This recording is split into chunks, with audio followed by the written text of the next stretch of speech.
Afforestation and reforestation. Afforestation is the practice of planting forests or trees in areas where none existed. Reforestation is when the trees are replaced after being cut. Trees play an important role in the conservation of soil and water in the environment. Bush fallowing.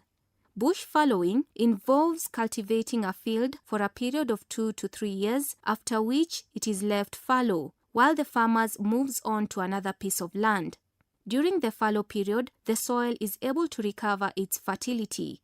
It is practiced in areas that are not densely populated, like Voi and Mariakani. Planting grass strips and cover crops. Grass strips or cover crops spread on the ground to cover it. Therefore, the land is protected from erosion and more water percolates through the soil. Mulching takes place when vegetable remains, plant litter, and dry grass or polythene sheets are used to cover the soil.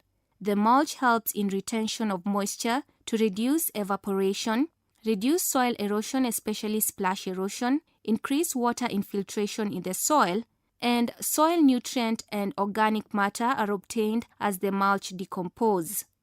Bands. These are ridges of soil piled across a slope on which plants can be grown. They help to check surface runoff and increase infiltration. Manuring. Manuring is done through constant application of animals or vegetation manure and chemical fertilizers which improve the fertility of the soil directly. There are many irrigation schemes in Kenya growing a variety of crops as shown by the map below. Mwea Irrigation Scheme is located in Kirinyaga County at the foothills of Mount Kenya. The map below shows the extent of the scheme. Mwea Irrigation Scheme. The factors that favor the location of the scheme include the following: physical factors like gentle slope, presence of rivers Dhiba and Nyamidi, low rainfall, extensive land, and human factors. Physical factors. The presence of black cotton soils, which is suitable for rice cultivation due to high water retention capacity. The gently sloping land allows the water to flow to the field by gravity. This undulating land also allows for mechanization. The presence of rivers Dhiba and Nyamidi, which provide regular and abundant water for irrigation throughout the year. The area receives low and unreliable rainfall, which cannot sustain crop production, thus necessitating the use of irrigation. Availability of extensive land made the project viable since there was room for future expansion and the area has sparse population. Human factors. The area was inhabitable due to its semi-arid conditions. There was no displacement of people. The colonial government needed a project to occupy the political detainees during the state of emergency in 1952. Significance of Mwea Irrigation Scheme. It saves the country's foreign exchange as it produces 80% of the country's rice. The scheme has provided settlement for many people. In reference to 2009 census records. Problems associated with the scheme. Despite these benefits, some problems have been experienced in the scheme. They include the following: physical problems. Stagnant water in the scheme encourages the breeding of snails and mosquitoes, which cause diseases like bilharzias and malaria respectively. Siltation and the growing of weeds in the canals interfere with the flow of water into the fields. Diseases such as caseworm, stalk-eyed fly, and leaf miner attack the crop, lowering the yields. Possible solutions. The following are possible solutions to the physical problems mentioned. To spray the stagnant water with insecticides to reduce the breeding rate of the snails and mosquitoes. Weeds can be controlled by herbicides sprayed on them. Dredging is done to remove the silt from the canals. Use of certified seeds which are free from pests and diseases. There is Quelea control unit which monitor the movement of the birds in order to control them. Various methods such as poisoning and use of explosives for scaring the birds are applied.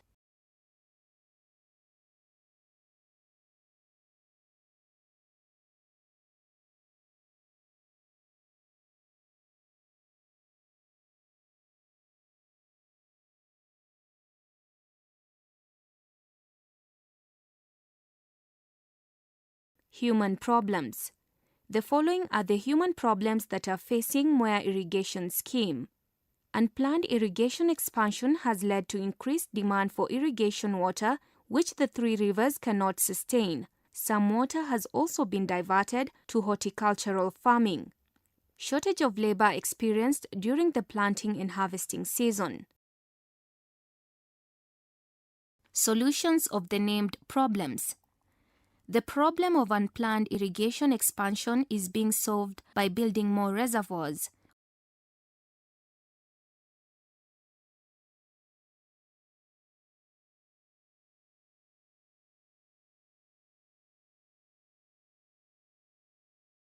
Solutions of the named problems.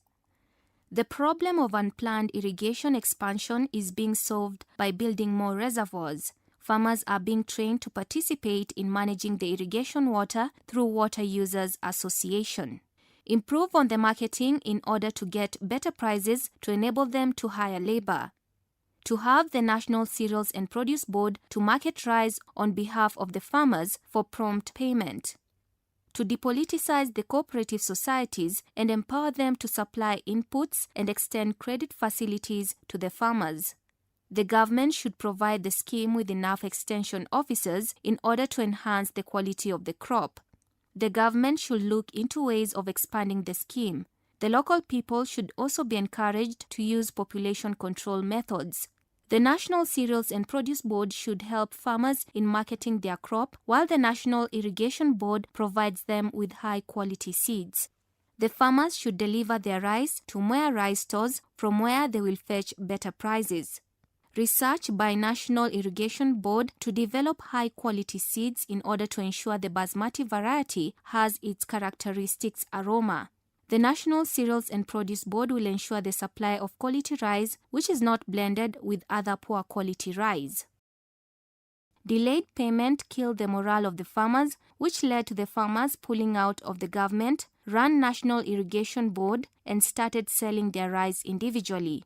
The cooperation societies, which replaced the National Irrigation Board, failed to supply inputs and credit to the farmers. This led to practice of leasing out all or part of their farms. Shortage of extension officers makes it difficult for the farmers to get technical advice.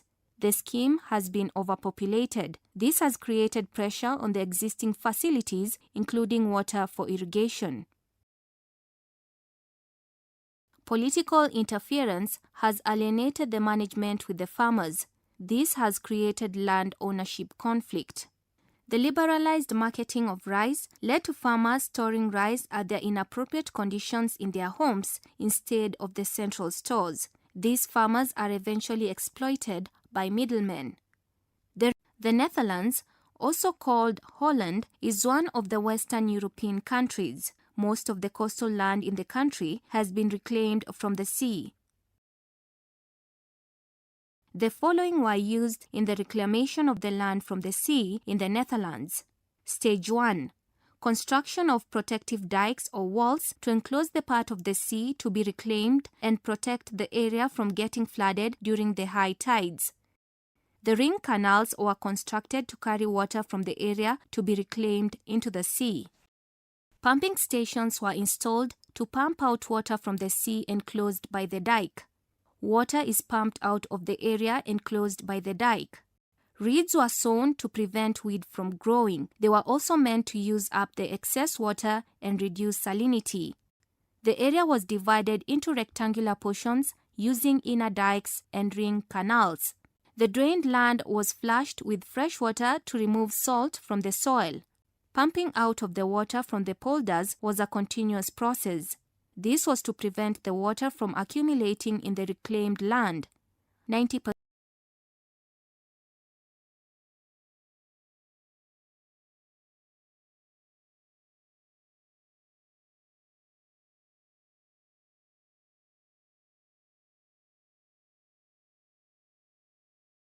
Two projects that were successful in reclaiming land from the sea in the Netherlands are the Zuiderzee to the north and Deltaplan in the southwestern region. We now look at the benefits of the Zuiderzee project. The following are some of the benefits of the Zuider project. A large water, Lake Isel, was created that supplied water to the surrounding area for domestic, industrial, and irrigation. Controlled floods in the area through the canals, ditches, and pumping stations. Land reclaimed has increased arable land for crop cultivation and dairy farming. The road distance between north and south has been shortened. Soil salinity in the soil has been reduced because of the fresh water from the lake. This has led to an increase in crop and livestock production. The following are the additional benefits of Deltaplan region. The salination of inland fresh water was controlled by damming the inlets. The formerly isolated islands of Zeeland were connected to the mainland. Recreation facilities and tourist attractions increased in the area. Land reclamation in Kenya and Netherlands can be compared in the following ways. In Kenya, it is done on a small scale, while in the Netherlands, it is done on a large scale. In Kenya, it is both on dry and swampy land, while in the Netherlands, it is from land flooding by seawater. The methods of land reclamation in Kenya includes draining of swamps by digging ditches, channels, and diversion canals, irrigating arid and semi-arid areas, clearing of jungles and bushes, and afforestation, while in the Netherlands, the methods involved construction of dikes, ring canals, drainage ditches, and planting reeds after pumping seawater from the land.